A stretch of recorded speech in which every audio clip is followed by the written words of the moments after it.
Massive seizures after a cross-border drug bust. 157 kilograms of cocaine, 15 firearms, nearly $1 million in cash. Police dismantle a trafficking network and its ties to Mexican cartels. Plus, the city wants to spend more in 2026. City administration is recommending more than $260 million in new investments. Housing, police, and transit again topping the list of priorities. And a rare find in Dinosaur Provincial Park. 80 square kilometers the park is, and the fact that we found something the size of a fingernail was, truth be told, I don't know how we found that. The tiny fossil holding a very big discovery. CTV Calgary, local breaking news with Tara Nelson. Hello and thank you for joining us. Alberta's alert enforcement team says it has made one of the biggest drug busts in provincial history. A cross-border case they call Project Cerberus. It targeted cocaine trafficked through 3 countries, but ultimately destined to stay in Canada. Kevin Green reports. Rifles and handguns line the table at police headquarters, along with stacks of drugs. In total, 15 firearms and 157 kilograms of cocaine, all laid out in bricks. It's one of the biggest drug busts in Alberta history. The cocaine tested at between 96 to 98% purity, and if sold on the street, it would have an estimated value of over $15 million. Required a great number of partnerships and policing resources. The packed podium was its own message. This bust took a lot of badges. RCMP, Calgary Police, Toronto Police, and the US DEA. A multi-jurisdiction push to dismantle a network with Mexican cartel ties. This wasn't just a Calgary problem, or an Alberta problem for that matter. We are talking about a multinational criminal organization, a business built on importing drugs and violence into our communities. Investigators say the cocaine came through land borders, moving between countries in 7 vehicles, each built out with hydraulic button and toggle secret compartments. Our information suggests that the organized crime group was paying upwards to $50,000 to have these hidden compartments installed, and this speaks to the sophistication of their operation and profit motive. Clearly known in the underworld, the group even stamped its own logo on every brick of cocaine. Officers won't say how they first learned of the network, but they do say they believe it's no longer operating. This criminal organization was effectively dismantled over the past few months with a series of arrests and charges approved by the Public Prosecution Service of Canada. Kevin joins us from police headquarters tonight. So, Kevin, how many people were arrested in Project Cerberus? This has been going on for a long time. The first person arrested was back in 2024 in Texas, a man from Edmonton.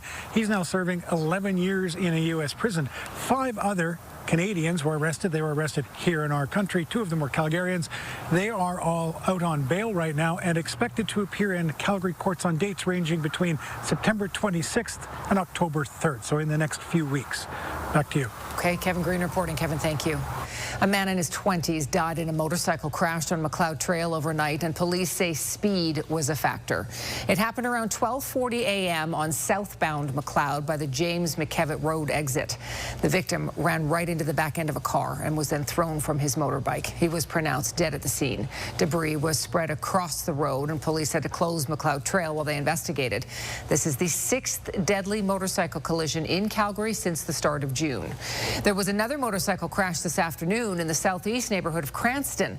Police say it happened at 3:45 p.m. at Cranston Avenue and Cranbrook Drive. A motorcyclist was taken to hospital with life-altering injuries. Police say no other vehicles were involved. A van rolled and landed upside down on a residential street in Marlborough this morning. Luckily, no one was hurt. It appears the van also hit a parked utility trailer. It happened on Marcombe Drive around 8 a.m. A preview of Calgary's next budget shows increased spending and additional taxes for property owners. A first look at the numbers shows homeowners could face a hike of more than 5% next year. But the final say will be up to a new-look council after next month's election. Here's Jordan Canigan. In its final meeting of their 4-year term, Council getting a sneak peek at next year's budget. City administration is recommending more than $260 million in new investments, specifically, again, for housing, public safety, transit, and infrastructure. A bigger budget would mean higher taxes. What's proposed is a 5.4% jump for residential property taxes and a 1.3% hike for non-residential properties. It's a combined 3.6% increase from taxes overall. The cost of utilities also expected to climb by 3.8% in 2026. There are costs to running a city, and the taxes do have to go up because we don't have any way of it naturally increasing like the provincial and federal plans do. Included in the upspending is $78 million to build affordable housing units and $59 million for transit improvements and fare support programs. I think this is really important so that Calgarians can see where the proposed investments will be, and so that candidates, quite frankly, in the election can see this as well. Public safety could get a big boost. The fire department is in line to get $21 million more in funding in 2026. Police have been promised an additional $28 million to make up for lost photo radar revenue. Some of it will go toward hiring 21 officers, as the service sees 19% of sworn members currently on leave. When we say we don't have enough police officers to respond to the call volumes are coming in, it's because we're losing officers to the mental health crisis. Jordan joins us from City Hall tonight. Again, Jordan, this is a proposed budget. It could actually look quite different in a couple of months. And Tara, it likely will look different. This is the first time that we have seen a budget that is coming this early at this time in the year, but it was done so to allow Calgarians more of an opportunity to look through those budget documents before it needs to be finalized. Of course, we're also just days away from the campaign period officially kicking off, so this gives an opportunity for candidates to speak to some of those voters at doors and find out what they want to see in the next budget cycle. The new iteration of City Council will have to debate this issue and make any possible changes when it's finalized in November. Tara? Okay, Jordan, thank you. Calgary is quietly becoming one of Canada's fastest growing tech hubs. A new report from Commercial Real Estate Services shows our city is outpacing major centers in tech job growth and has moved up its ranking in North America. Terry Fikowski explains why. Once dominated by oil and gas companies, more and more of these downtown Calgary towers are becoming home to technology firms. That includes Neo Financial, a fintech company that has grown to 900 employees since launching in 2019. We actually have 140 open roles right now, about 100 software development roles. So those are all going to be people who join us here in the Calgary office. According to a new CBRE report, between 2021 and 2024, Calgary saw a 61% increase for a total of 64,000 jobs, the fastest growth of any Canadian tech sector. Especially from Toronto and Vancouver, moving to Calgary. Many of them are looking for exciting tech work, but also for that Alberta lifestyle. While San Francisco, Seattle, and Toronto rank the top tech talent markets in North America, Calgary is moving up. The report ranks it 17 out of 50, up 3 spots from last year. The overall cost for tech companies to set up here, it's ranked 4th lowest, so number 46 out of the report of all major cities in North America to operate. Also working to Calgary's advantage is the city's low cost of living, high livability ranking, downtown vacancy rate, and young demographic base. So we see the talent coming in, and we also capital follows talent. And so now you're seeing the capital coming in to help support growth of companies and growth of jobs and opportunities, right? So for us, other people finally seeing what's happening here. The adoption of artificial intelligence has also increased demand for tech jobs, and attracting data centers to support that growth and research is a priority for the Alberta government. So rather than us being dependent on American AI infrastructure for everything we do, we want to make sure there's Alberta infrastructure that's built right here in Alberta, operated right here in Alberta. And with no signs of slowing down, Calgary's future is looking more and more high-tech. Terry joins us now. So Terry, how do things look across the rest of the country in this report? Well, Tara, Toronto propelled to the top 3 spot. It's also 4th across North America for AI tech talent. Edmonton also saw some big gains, jumping 11 spots to number 38 in the top 50. Now, according to the report, Calgary does have the fastest growing tech sector on the continent. That's statistically speaking, but it is important to keep in perspective that is comparing our base of around 64,000 tech jobs to, say, somewhere like the Bay Area that has more than 400,000 tech jobs. So maybe not the best comparison in terms of growth, but certainly a reflection, Tara, of the momentum that is building here in our city. Okay, Terry Fikowski reporting. Terry, thank you. You're watching CTV News, Calgary. Flames captain and fan favorite Michael Backlund is staying in Calgary. Yeah, no, we're super excited. Me and my whole family. We love Calgary, and this is our home. So, yeah, we're really proud that we get to represent the team for 3 more years. The 36-year-old announced his contract extension today. He has played all of his 1,066 NHL games in a Flames uniform and says he is looking forward to playing in Calgary's new arena. Glenn will have more details on Backlund's signing a little later in the newscast. Let's get our first peek at the forecast. Danielle, we'd be hard-pressed to get a nicer day than today. Oh, you're right, Tara. Today is absolutely perfect. So we have a lot of heat. In fact, we're almost 10 degrees above normal for today, but we also cool down enough overnight that we're getting the relief from the heat as well. It's pretty ideal, and hopefully you've been able to enjoy some of it. It is a little breezy out here, gusting up to 30, even 40 kilometers per hour at times, and that's really the story as we head through the next couple of hours, and then we'll calm down overnight. Tomorrow, another beautiful one, 11 degrees at 8 a.m. and a high of 23 in the afternoon. More details are just ahead, Tara. Thank you, Danielle. The worlds of human performance, art and science are coming together at TELUS Spark.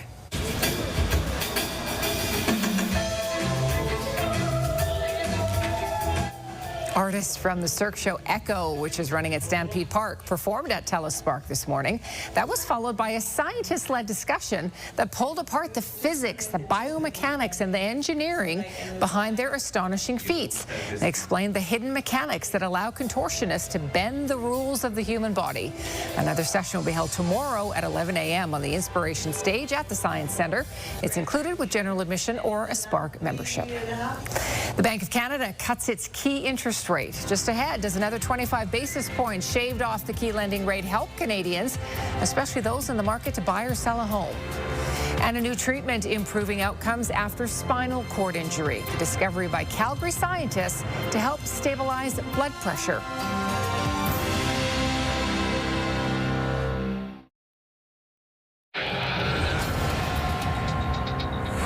To breaking news now in late night TV. ABC has announced it is pulling the Jimmy Kimmel Live show off the air indefinitely.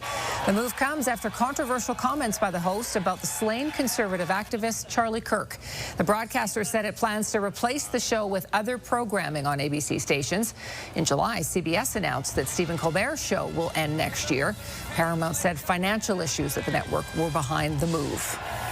The Bank of Canada has lowered its key lending rate by 1/4 percentage point to 2.5%. It's the lowest it's been in 2 years, and that could have an impact on the local real estate market. Here's Jacqueline Wilson. Zoe Decker just sold her Boness home in order to buy a dream house nearby. The 1/4 point drop in interest rates is a huge relief. We knew that our mortgage rates would definitely go up because it's a bit of an upgrade. So yeah, this interest drop has been definitely a bit of a lifesaver. Her realtor, Paul Ackerman, expects the interest rate decision to have the most impact on first-time home buyers who have been waiting on the sidelines to enter the market. What we see typically when the rates change is we see a little bit more interest from buyers. It's not massive, but it's definitely tangible.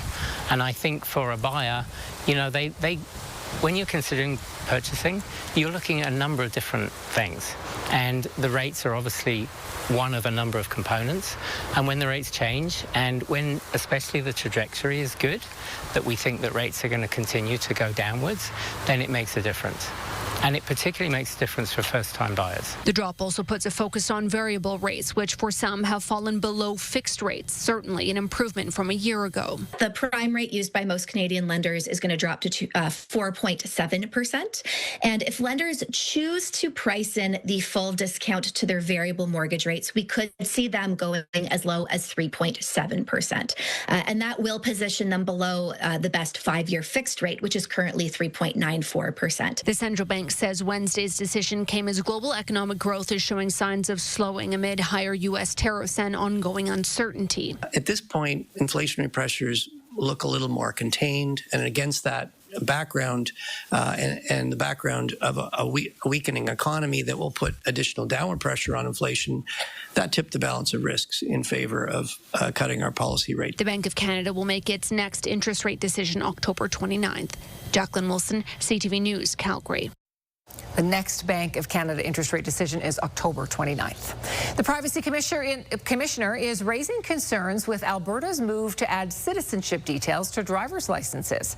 Earlier this week, Premier Daniel Smith announced mandatory citizenship markers will be placed on IDs in late 2026. Today, in a statement to CTV News, the Information and Privacy Commissioner of Alberta questioned the change.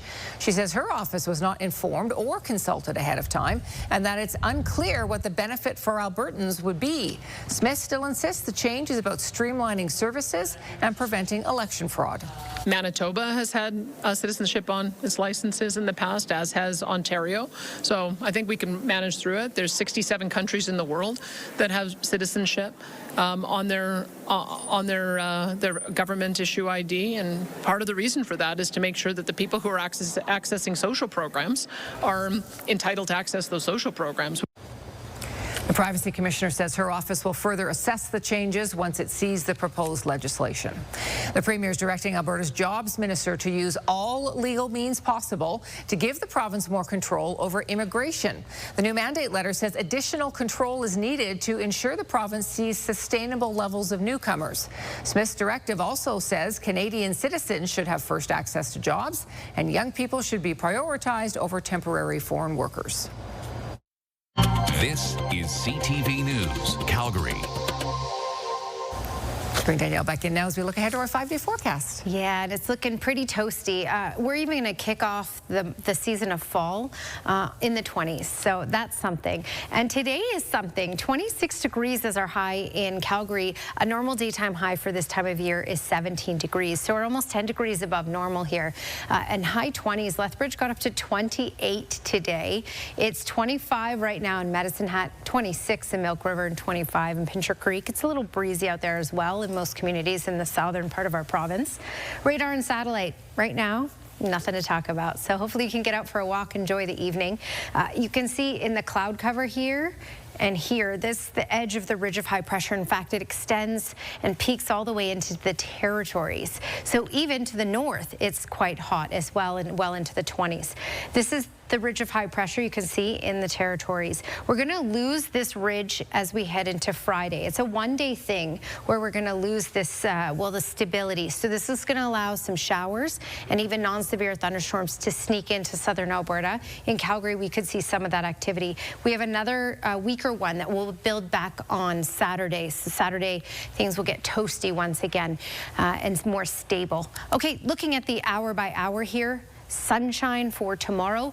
You will notice some clouds increasing in the afternoon hours if you check out your timestamp here. And that's ahead of this whole weather pattern change that we're looking at. And then on Friday, even in the morning, we do have the potential for some isolated showers in the city up the QE2 off to the west, mainly to the north of the Trans-Canada Highway. And then in the afternoon, this bumps down to the south and there is thunderstorm activity possible. Again, non-severe and very, very isolated. Most communities won't see that activity. And then Saturday, we start to stabilize once again. We just may have some residual cloud cover from it. When we talk air quality, we're doing quite well. We're on the low risk end of the Air Quality Health Index, but there will be some smoke that will move in on Friday morning. Again, it may bump us up to moderate. It's not going to be really intense, but you may notice a difference in the air quality Friday morning, and then that moves on out. So overall for this week, we're looking at good air quality. We're looking at temperatures in the 20s. 23 degrees for tomorrow, so not quite as warm tomorrow in comparison to today, and that's because we'll see a little more cloud cover out there, especially in the afternoon. Then the pattern changes. The chance of isolated showers and thunderstorm activity, even in the morning, is possible. 22 degrees for our high. Then we bounce back to 26 for Saturday, so another toasty day. Fall officially begins on Monday, and we'll kick that off at 21. That's your Action Furnace 5-day forecast.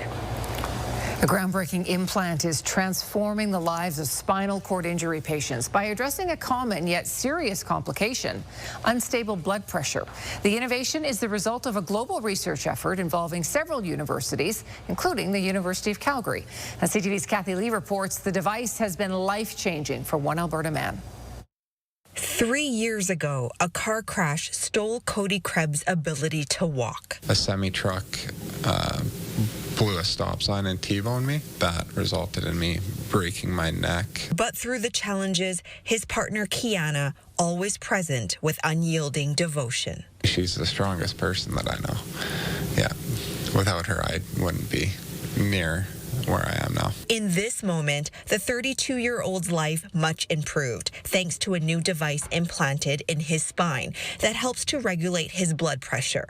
The inability to do that, a common problem for patients with spinal cord injuries. This is because the spinal cord is disconnected from the brain, which is responsible for controlling blood pressure. I get really lightheaded and dizzy, and like my ears can start ringing. The breakthrough technology used in a clinical trial Krebs was part of. The research led by teams from several universities worldwide, including the University of Calgary. It delivers a low electrical current to the spinal cord and basically replaces the signal that the brain would normally give to the body to control the blood pressure. The implant has American Health Agency, the FDA, approval for another trial involving 20 research centers across Canada, Europe, and the United States. For Krebs, it's been life-changing. It's helped me kind of get back into work and stuff too, because I'm not exhausted all the time. With more energy, that means he can start to focus on figuring out life again. Take it day by day, I guess. With his biggest support by his side.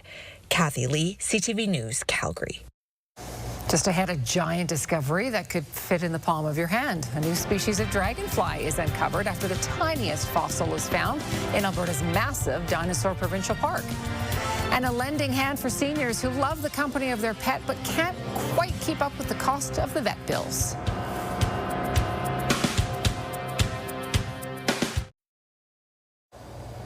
A Port Alberni construction company is sharing dramatic video of a workplace accident showing a massive truck plunging into a lake after the shoreline suddenly gave way. Rockstar Enterprises says on August 26th there was an unexpected shoreline collapse during a fish restoration project.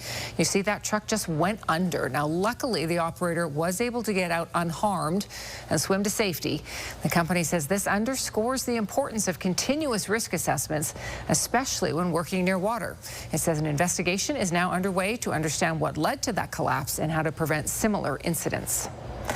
Paleontologists from all over the world descend on Dinosaur Provincial Park every summer to look for fossils. And a team from McGill University hit pay dirt 2 summers ago. They discovered a 75-million-year-old dragonfly fossil, the first time one has ever been found in the park. Also, the first discovered in all of Canada. Kevin Fleming reports. It's taken 2 years of hard work to research their find. Andre Mueller is a master's student at McGill University studying paleontology. He and the team from the university made a big discovery in 2023, finding a fossil of what they thought might be the back wing of a dragonfly. I remember I was jumping up and down for about a couple days after that find. It's like, oh my gosh, this is the best find ever, and I'm just fully geeking out. But yeah, definitely morale was high that year, I'll say that. Mueller headed the research project to identify the species of the prehistoric insect. I set out going through basically every paper on dragonflies from this period in the world. Old Russian papers, like trying to translate everything I can. And no, this thing was completely different. No anatomy was like it. Not only was it a new species, it's the first dragonfly found in all of Canada. Their research study was recently published in the Canadian Journal of Earth Sciences. And the team got to name their dragonfly and chose to name it after a University of Alberta scientist and entomologist. So we named the dragonfly Cordoaladensa acorni.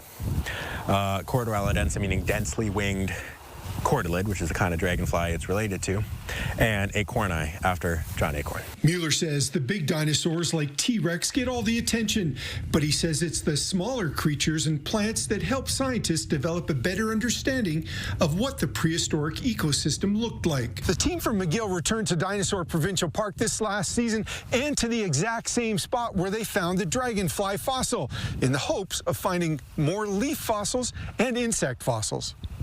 Kevin Fleming, CTV News, Drumheller. Now, the team does say it's excited at what they found this year, but they have to research the fossils a little more before sharing their discovery publicly. The Alberta Animal Rescue Crew Society is helping seniors take care of their pets. They had a chance to bring their pets to a Calgary clinic today for free veterinary checkups and core vaccinations. The initiative is meant to strengthen the bond between people and their pets and prevent animals from being surrendered to shelters. This is not the first time ARCS has held the event. For seniors, a lot of the pets are a big part of their lives, and they help provide routine, companionship, love, and just give them a lot of joy in their life. So vet care can be quite costly, and we know that that can be a barrier for many seniors, so we just want to remove that barrier. ARC says pet owners who are 65 or older and on a fixed income can apply to get free pet care at their wellness clinics. Well, sometimes there's nothing nicer than breaking bread with friends, old and new. That's the idea behind Chow and Chatter, a way for seniors to connect over a good meal. Those details are next.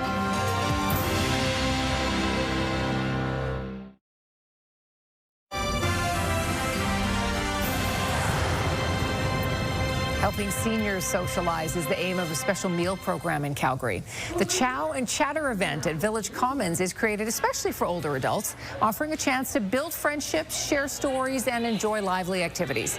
The food is prepared by social service agency Korea and dedicated volunteers from the Calgary Immigrant Women's Society who learn new culinary and hospitality skills with Korea's commercial kitchen. Organizers say it makes a big difference for seniors to be able to find community support. Chow and Chatter was started by the residents of this community about 7 years ago. It existed before the pandemic, and it was really the seniors' idea that they wanted to have this monthly meal where they would invite their friends out in the community. They recognized that a lot of people in this neighborhood live alone, and they needed something to bring them together once a month. Volunteers from TC Energy helped serve the meals and engage with participants. That's a great idea. All right, well, the Lethbridge Police Service has released new video of one of its most important members. Good boy. Okay, this is Cruiser. He is a support dog in the Police Victim Witness Services Department, and they taught him how to play Kerplunk. How smart is this guy? So Cruiser's been able to play the game with kids who are in there needing victim support, and they're having a difficult time, and Cruiser just pulls up and is like, I got a game for you. And then he makes everybody's... Yes, what a smart boy. That's sweet. So smart. Well, many kids try to hide it when they've done something bad, right? But not this guy. Hey guys, I've been squeezing tomatoes and they ran all the way to on the sofa, on the floor, on the wall and on the ceiling, and Daddy was angry and I'm just here to say sorry. Oh my. So rather than apologizing directly to his parents for making a mess, this is 6-year-old Elijah fessing up to his tomato shenanigans in a video message on his dad's phone. His sneaky confession wasn't even found until the next day. Like, that's so Generation Alpha, right? Like, rather than just go tell your dad, it's like, oh, I'll text you this little message. And that sorry, how could you just be like, I know. Yeah. No, you didn't mean it, really. Cute to be in trouble. He could do anything. Yeah, absolutely. That was too cute. Well, we all know that Jenga is a fun family game, but did you know it is also a very good tool for teaching science? I have another Jenga structure here, and it's balancing on 2, right? But what if I told you that this structure could balance on 1 leg? Okay, he's not called Sean the Science Kid for no reason. This 11-year-old is all about seeing science in everyday tasks and activities. So today, he's explaining the center of mass. Yeah, yes. He's educating his 1.5 million followers, you guys, one video at a time. Cool. He is smart. Yeah. Math and science is his thing. Look, he's making science fun. I know. Love Good it. for him. Smart guy. Several Calgary City councillors are not seeking re-election, so this was their final council meeting today. We'll hear from a few as they head off on new adventures.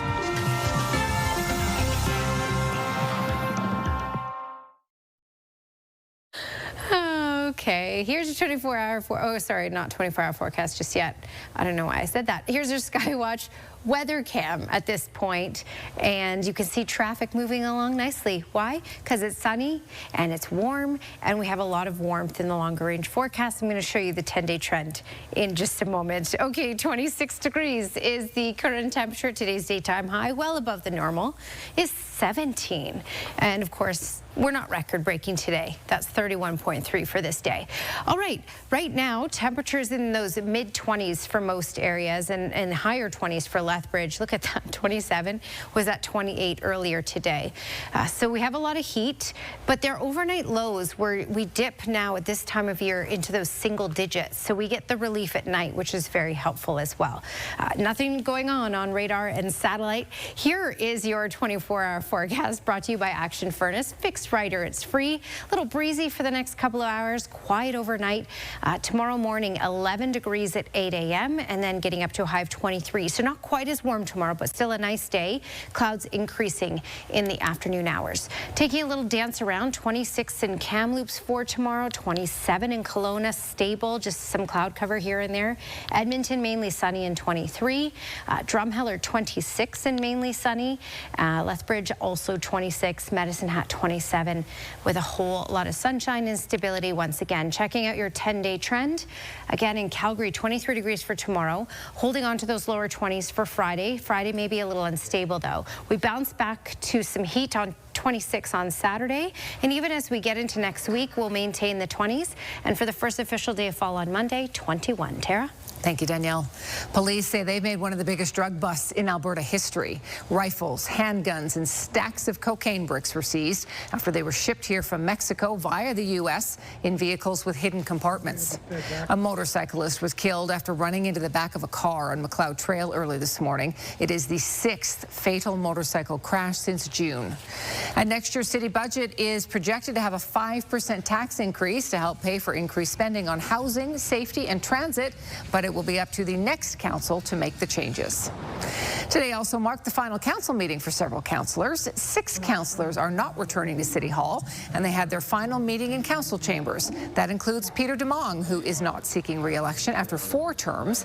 Demong and a couple of other departing colleagues reflected after their final session today. 15 years seems like an incredibly long time, and it is, but it seems like it went really fast sometimes. I don't think it's really hit me yet. I'm sure like one day when I try and swipe in with my card and I'm denied access, it might hit me, but yeah, it's been a long journey and I've learned so much. Things that we've accomplished together as a team, collectively, the 15 of us, I think it's unprecedented in the history of so many of these councils.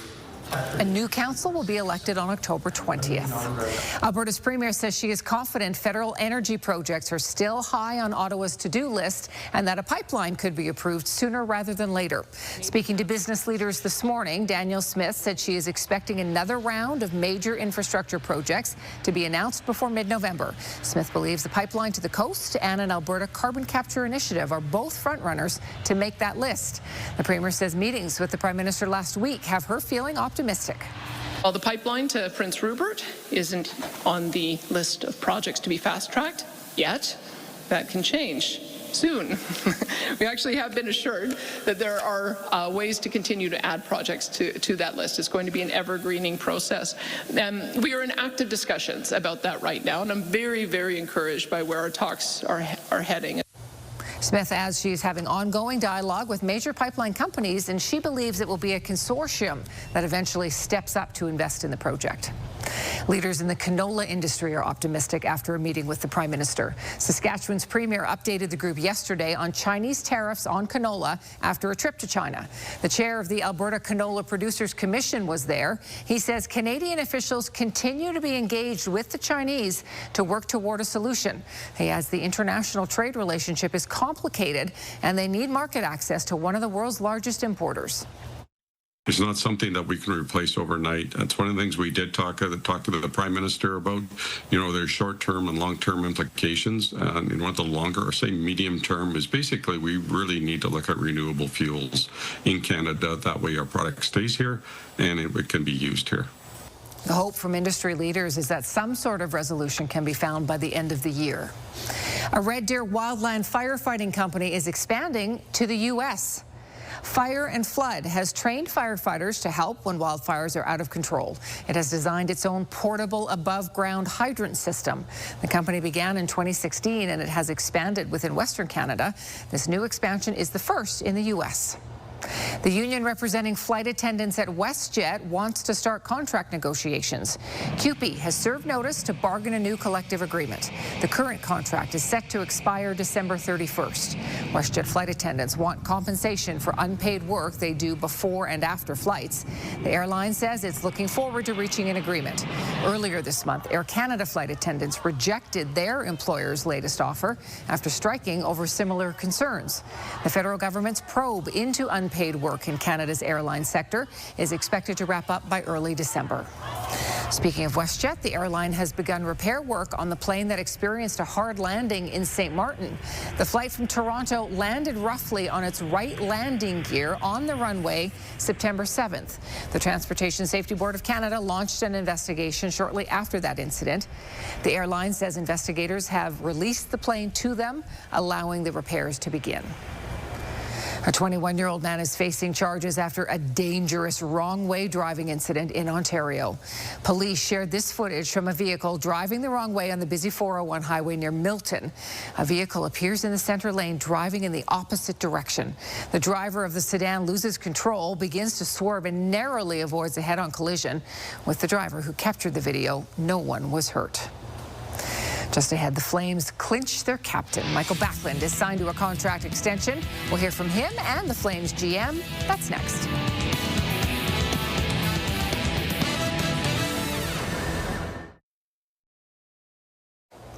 The Calgary Flames open up main training camp tomorrow at the Scotiabank Saddledome. Glenn is back with us, and Glenn, they had to care a little bit of business before that. Tara, the Flames have come to terms with one of their veteran players on a contract extension, and no, it's not Rasmus Andersson, but it is another Swede.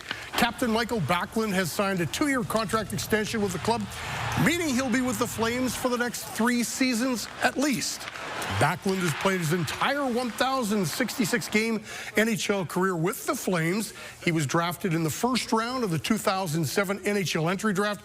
Backlund is the leader of this team and continues to contribute on and off the ice. He and his wife Frida are involved in many charities in the city, and in 76 games last year, he put up 15 goals, added 17 assists for 32 points.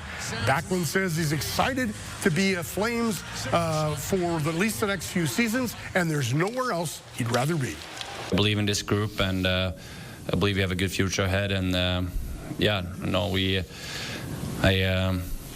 want to play these 3 years and here in Calgary, and we'll see then if the new arena gives us another boost to play more. We'll see. In our mind, it's only Calgary Flames for us. This is where our heart is at. This is the city we live and want to be in. He is a Calgary Flame. I can't see him in another jersey, and to have him back and leading our young guys, I mean, I know we have to have young guys, and we have young guys coming, but Bax is exactly what we want in our captain and our leader, and I think it sets a great example for where we want to go as an organization. Backlund and the Flames hit the ice tomorrow. They'll play their first preseason games on Sunday as they face the Edmonton Oilers in split squad games. Calgary Hitmen open up the regular season on Friday night. Hitmen in Lethbridge to face the Hurricanes in their regular season opener of 2025. Same 2 teams will face off against each other Saturday night at the Dome. The Hitmen will have a much younger squad this season, as many of the veteran players from last season have moved on, but that doesn't mean they don't have high expectations. expectations, and they'd like to prove some people wrong. Expectations are always high. I mean, we got a great young group in there, so it's going to be exciting with the young guys coming up and basically what this team can do in the future. I mean, even though we're young, like, you still want to win, right? We're here to win at the end of the day. And I mean, you saw in the NBA, the Oklahoma City, right? One of the youngest teams in the league, and they won. Yeah, I mean, we want to be a hard team to play against, you know, so we want to play a high tempo, high pace.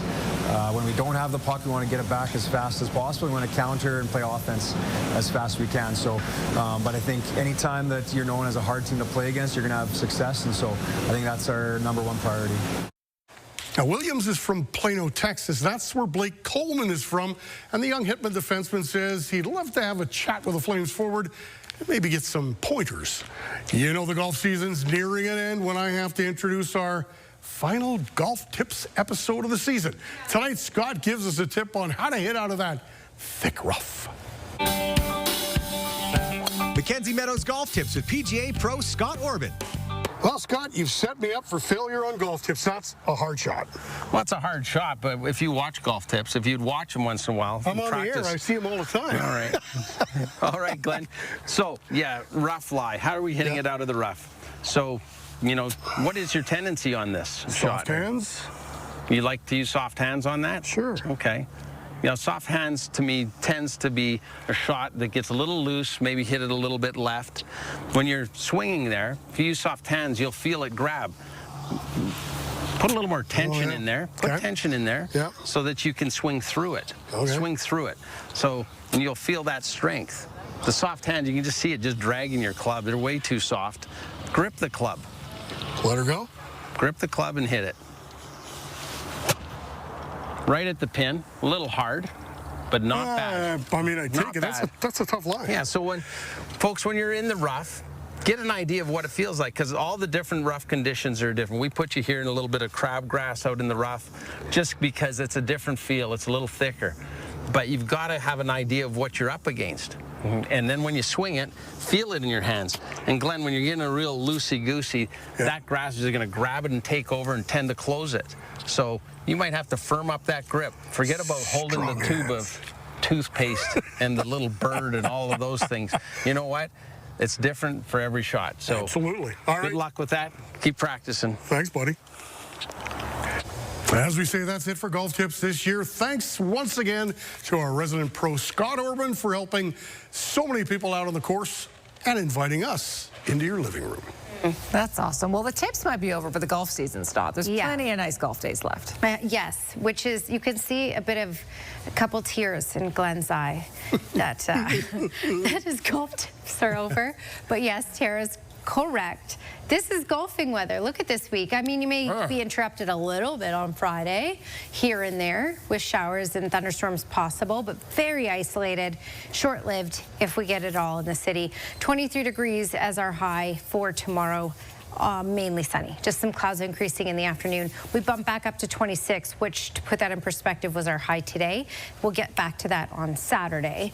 And fall officially begins on Monday. 21 degrees to start off the season, which ain't bad at all. Okay, Weather Window brought to you by Lux Windows and Doors, crafting quality windows and doors for your style, budget, Alberta's climate. And Roy Miller sent this in, and this is a misty morning in Millerville. This is actually this morning, and so I think this is an absolutely beautiful, stunning shot, and hopefully you can get lots of shots out there over these next couple days and send them into CTV. That is a fantastic shot that Roy captured this morning. That's frameable, for sure. Absolutely. Thanks for your company tonight. Have a terrific evening. We'll see you again tomorrow.